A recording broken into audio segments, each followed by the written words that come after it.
here this morning, you can, as soon as I'm finished, if you really paid attention, you can put your notes down and you can tell me these 5 skills in the order that I taught them.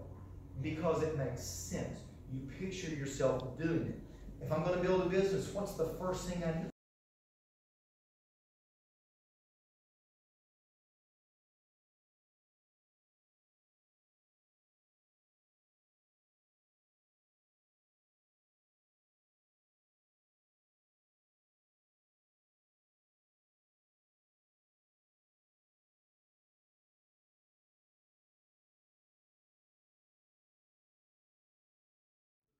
We're searching for business builders. We're searching.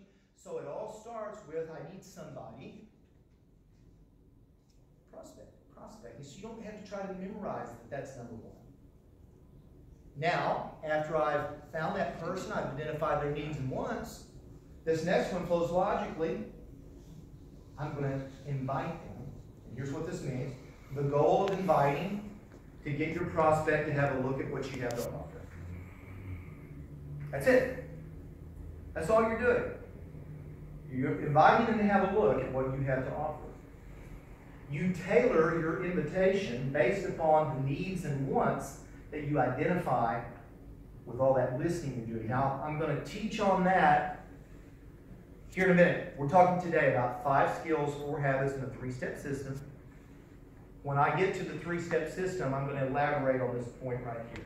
So this is a very short, just like 1 slide, I think, on inviting. So just know this. I'm going to say a lot more about it later, on how to do it and all of that. It's very specific. But you're going to tailor your invitation based on the needs that you identify. Then you're going to invite them to have a look at something that could be. Everybody say could be. Could be. Oh. Could be. Let's do it together. Everybody say could be. Could be. Great. Yeah. Exactly what I wanted. Right? Inviting them to look at something. The one guy at the table was telling another guy, you need that healthy start. How does he know what he needs? We know he needs it. Everybody needs it. And he ran him off. He ran him off. Let them come to the conclusion. You educate them. Let them come to the conclusion they need it. And then they'll stick with it. We're not in sales business. We're not selling used cars. Key phrase. Remember this for later. Ooh, this is a big one right here. This is big. I got this myself. Somebody else may have used it. There's a lot of good phrases that people, I'm always looking for something catchy, but let me tell you, I like this right here. We'll teach on it this afternoon or a little bit later. I might be able to help you. Some of you remember that from last year. Oh, you can use that for everything. No matter what somebody says. I mean, they're sitting there telling you, my wife's driving me nuts, my kids, my rent, my car, my knee, my head, my shin, my knee, my shin, my knee, my shin, my knee. We're Pentecostal, we're speaking in tongues. My shin, my shin, and you're listening. You're listening. You're just listening. You don't start acting, oh, you need that healthy stuff. You're listening. And when they finish, when they come up for air, this is the most magical phrase that I've ever thought of in my life that I've ever heard. Solomon telling me all of this and that, and I say, first you got to do like Doc Wally. Boy, he's got a good pause. Oh, he can just look at you. Oh my goodness. He just looks at you. Like, so I just look at Solomon for a second and I say, I might be able to help you. That's it.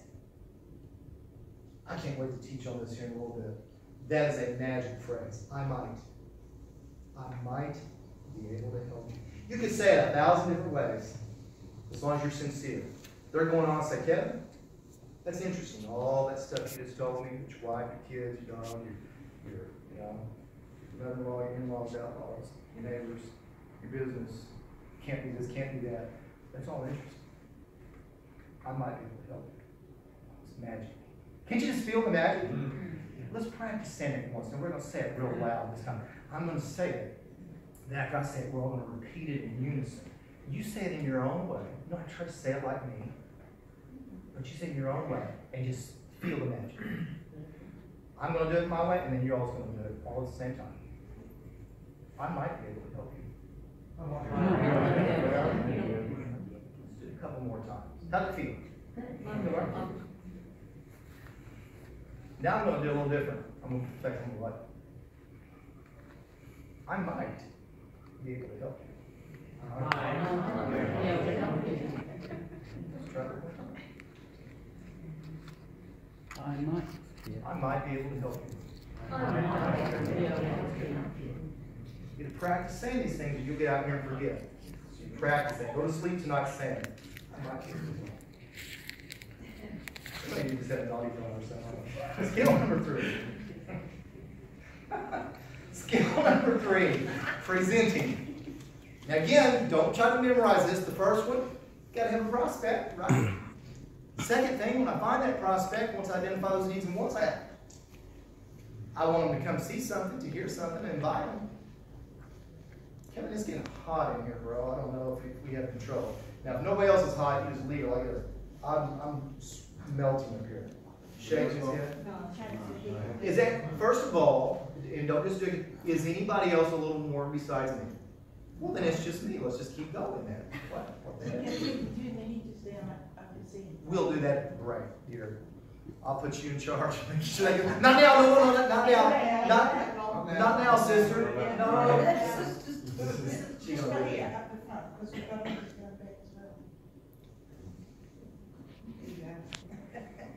Thank you. Skill number 1's prospecting. Skill number 2 is inviting. Skill number 3, you gotta, once you invite them to something, you gotta have something to show, something for them to listen to do a presentation, presenting. So see how this is all in order. Do not try to memorize it, just think about it. Too many people don't think. Just think. The goal of every presentation, here we go. 3 parts. I could say it's 3 goals, but it's a 3-part goal. Here it is. The first is this. You want to educate. Every presentation, if it's any good, if my presentation here today is any good, you will learn something. If you come here and I don't educate you, then don't come back next year. I said that last year and something didn't come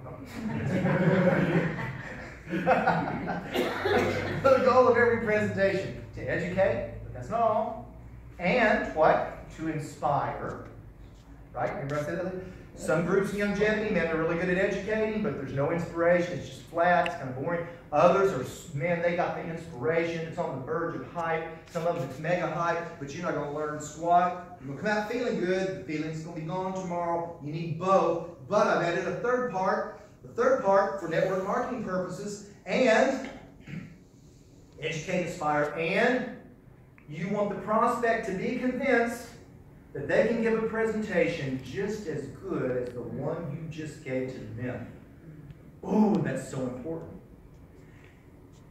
If when you're giving your presentation, if they leave thinking, oh man, he was really good, she was really good, I can never do that, you're in trouble. Now this is what I'm doing up here today. It's not a presentation, this is training. Okay? And the good thing is you can do it. You're going to have the tools to do it, or I can do every presentation for you for the rest of your life. It's up to you. It doesn't matter to me. Do your own, or I can do it for you. I'll talk more about that after a while. But that's the goal of every presentation. Educate, inspire, and you want them to leave there thinking, I think I can do that. I think I can do it. You want them to leave thinking, I can do this. How is this possible?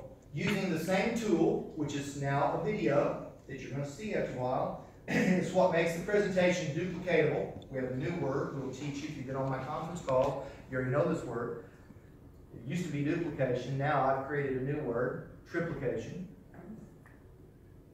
Using the same tool, which is this video, is what makes the presentation duplicatable, or in this sense, triplicatable. It doesn't matter what works, but what duplicates. Let me explain that. In network marketing, if you're only interested in what works, then you're building your business just like if you had any other kind of business out here, any other kind of traditional business. Now, I'm not saying that's bad. But you have to differentiate between what works and what duplicates and triplicates. Otherwise, network marketing, there's no advantage. Your profit margin is actually smaller. You could go open your own little whatever, herb shop or health food, whatever.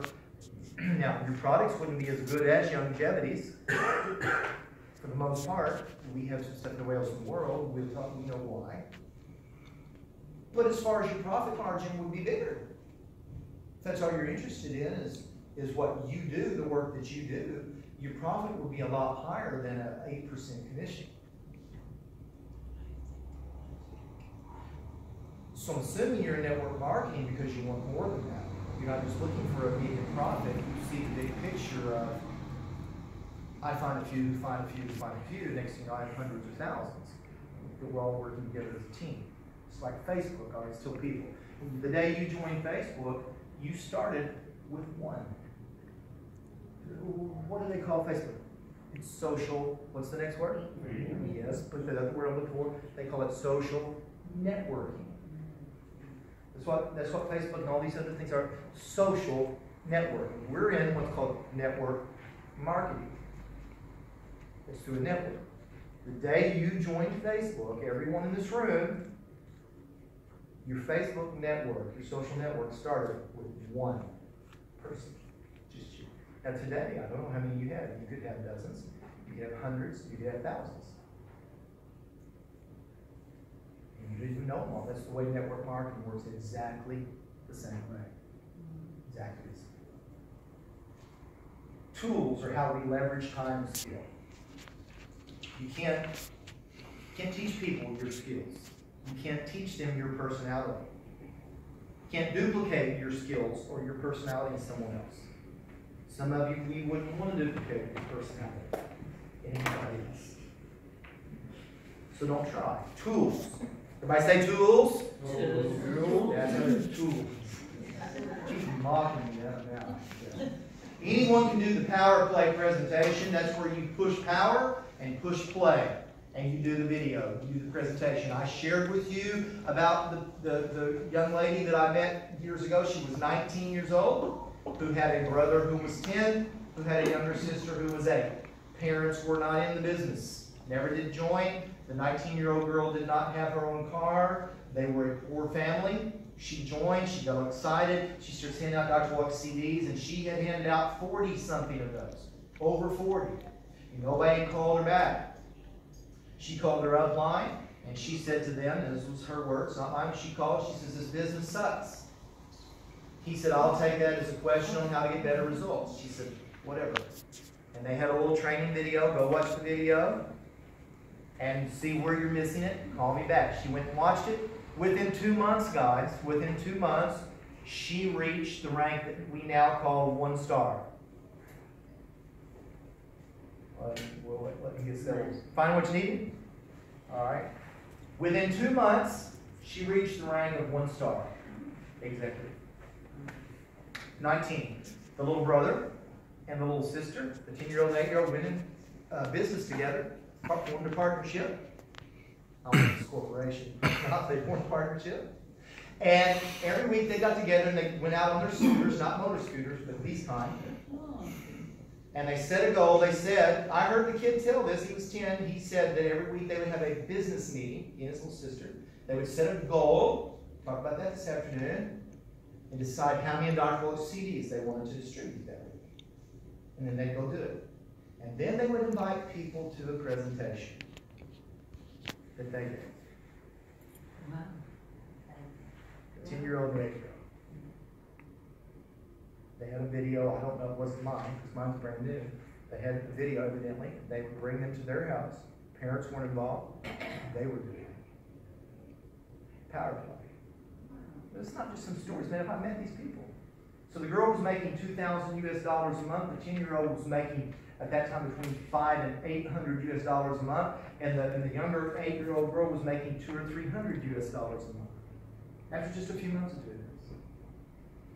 Power play. Not what works, but duplicates. Skill number 4, closing. So think about number 1. What is the first thing we need? We need a prospect. And then we're going to invite them to something. What are we going to invite them to? Some sort of a presentation. And at the end of the presentation, we're going to close the deal. Close the deal, boy. I mean, we're power closers. We're going to close the deal, right? Yep. So I'm going to give you a new definition for closing today, because the network marketer's definition of closing is very different. There's a clock right on the wall. I was wondering what time was there. Take that thing down. It's going to bother me now.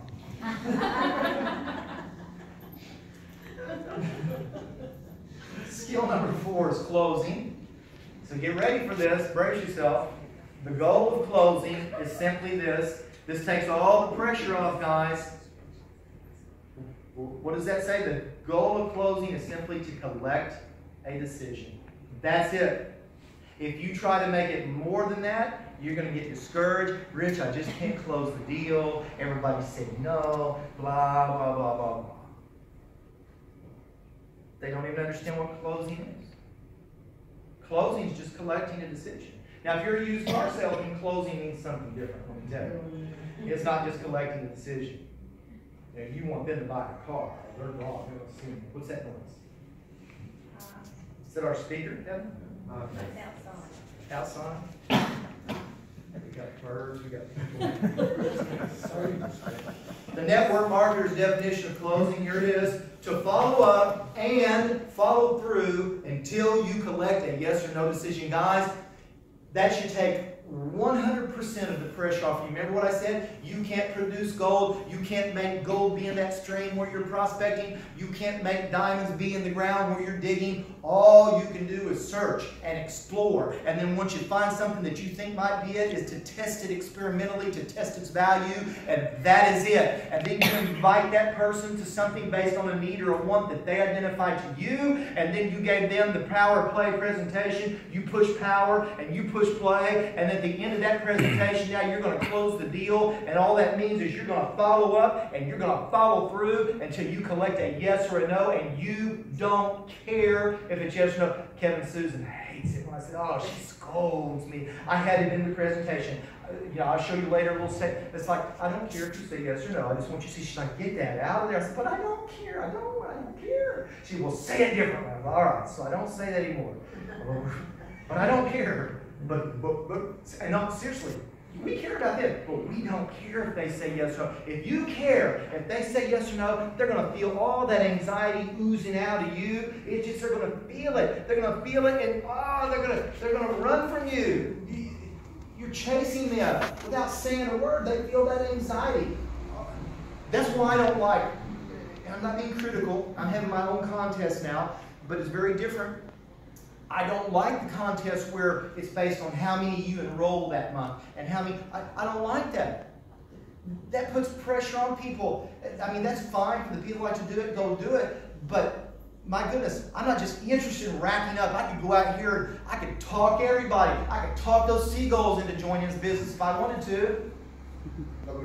She's right, babe. I'm not interested in all that. I'm not interested. Closing is just you following up and following through until you collect a yes or a no decision. You don't care if it's yes, and you don't care if it's no. We would love for it all to be yes, but is that realistic? No. Jesus taught it right in the Bible. Right in the Bible, the parable of the sower who sowed the seed. And some fell by the wayside, and some fell on stony ground, and some fell on thorny ground, and only one of the 4 groups fell on good ground. And those on good ground, some brought forth fruit 30-fold, some 60-fold, and some 100. So first of all, 3 out of 4 didn't do squat, and even the 1 out of 4 that did, it varied. So I really get tired of hearing, oh, people, I can't get people to do this and that. That's just the way that it is. Get over it. I mean, if Jesus, you're going to do better than him? Well, we got to get real with ourselves. This is why that's why I can stand up here and tell you that in 20 years, not one time, not one moment, not 1 hour, not 1 millisecond in my 20 years with Youngevity have I ever been discouraged with regard to this business. I've been mad as, most days. Most days. mad. So this person, that first, I have never, Irene, one time.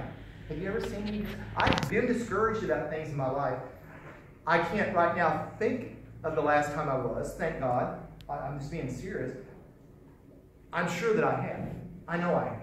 But I can tell you, I know for sure, I've never been discouraged about my longevity business. So if you're getting discouraged, something's wrong. You either have unrealistic expectations, unrealistic goals, something's not right. If you're discouraged, something's not right. You're either impatient or full of anxiety. You're going to have to work through some things. There is no reason to ever get discouraged. I can't think of one. Now let me tell you, if our products were no good, if the company wasn't paying the checks, now those are some good reasons. I mean, those are some reasons. If you want to get discouraged, those are some legitimate reasons. But I can't. Oh, well, this happened, that happened. I mean, come on, guys. Stuff happens, right? All your job is to follow up and follow through to you select a yes or no decision. You really have no control over that.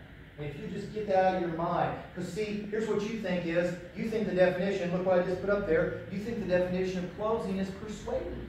That's the problem. You think this is sales. If you want to do sales, go out there and get you a sales job. Network marketing, that's not what this is about. I'm not trying to persuade anybody to do anything. Why? Because I don't care. I don't care. I care about them. I'd like to, if I could make everybody join groups, I would. I'd stick a needle in them and pump the BTT in their veins while they're asleep. I put tape over their mouth and a mask over their head, and I say, "You're taking this something you like it or not." I'm not serious. If I know I can beat it in them, I beat it in them. I wait till at night. I get the bottle, and I can beat the daylights out of them.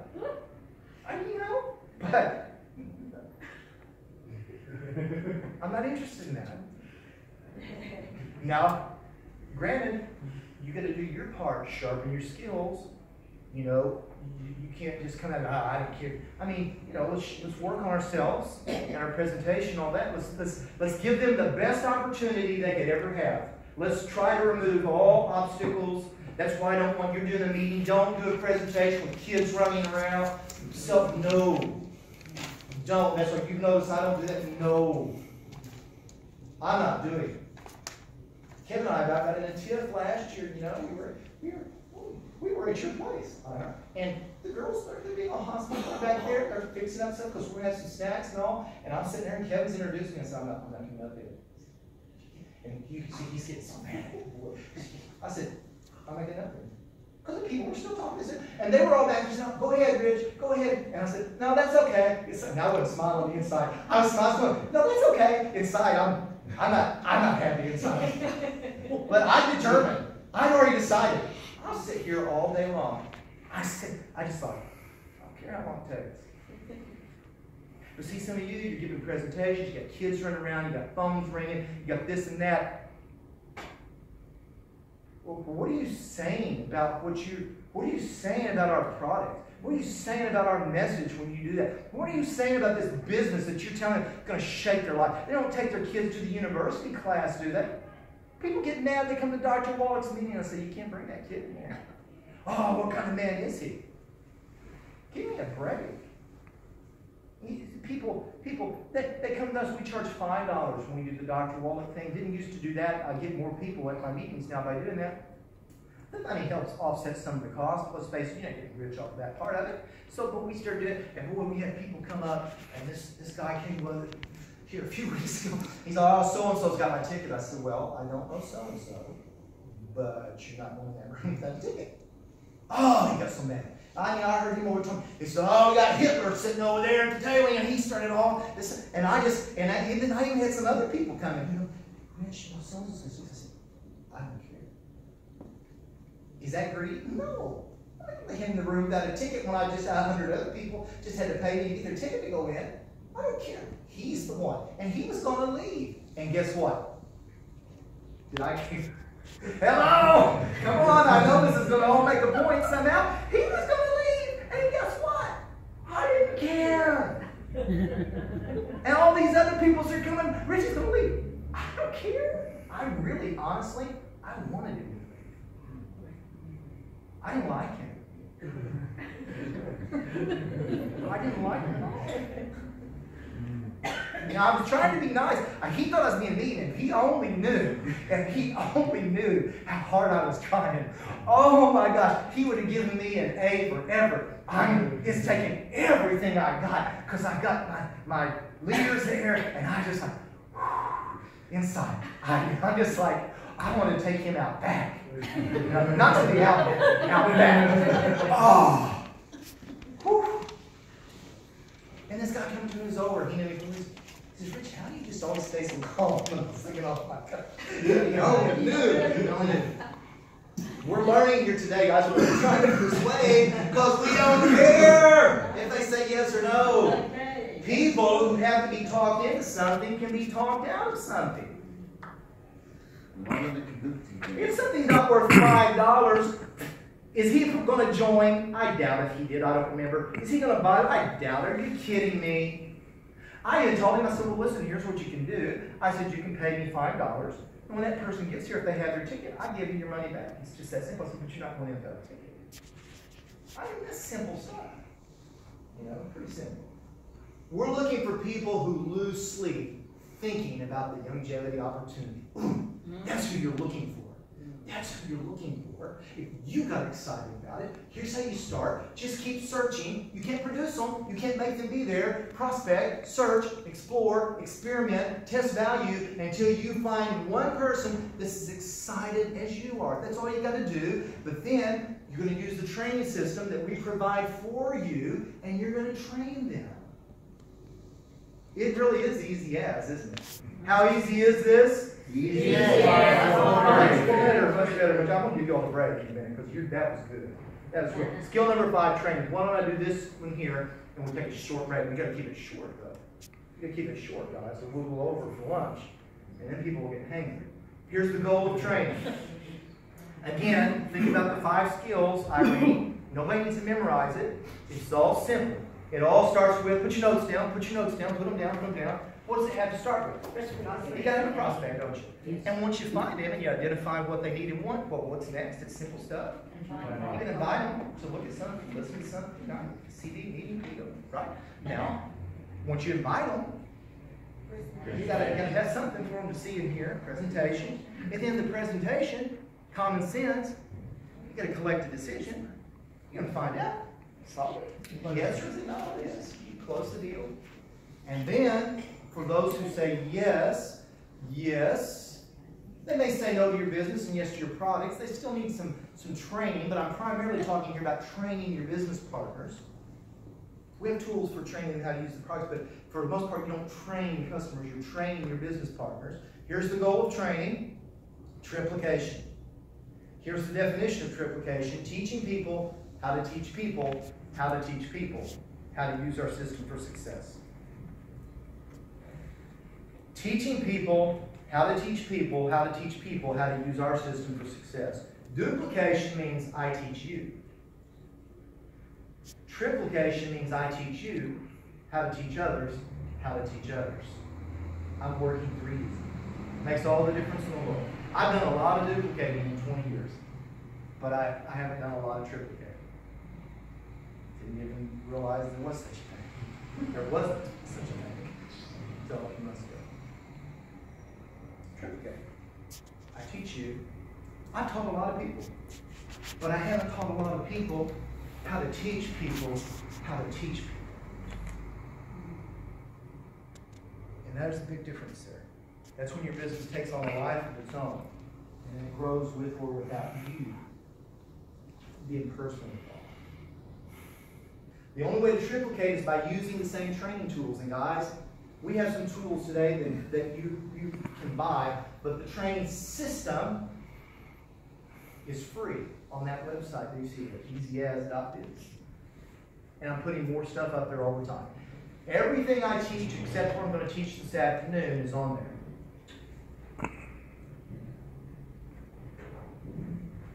The stuff I'm teaching right now is on there. PowerPoint's not on there yet, but the audios and the principles before the teaching is there. And it's free. So everybody in this room, nobody can leave today thinking, well, yeah, the reason Rich is doing well, you know, he's a good trainer, he's a good speaker. Nobody can leave with that excuse today. Because now you have a free training. Like I said, you can do it yourself or I can do it for you. It doesn't matter to me. It's more duplicatable and triplicatable to let me do it for you. Because then, even though you might be really good, might be better at it than me, you want your people and your downline, or the people that you come in here to think, I can do that. When you teach them all you do is push power and push play, they start leaving, I can do it, I can do it, I can do it, I can do it. All right, let's take a little break. Guys, we can't take too long of a break, but we're going to go past lunch. Listen to me here, guys. Listen, if we go a little past noon,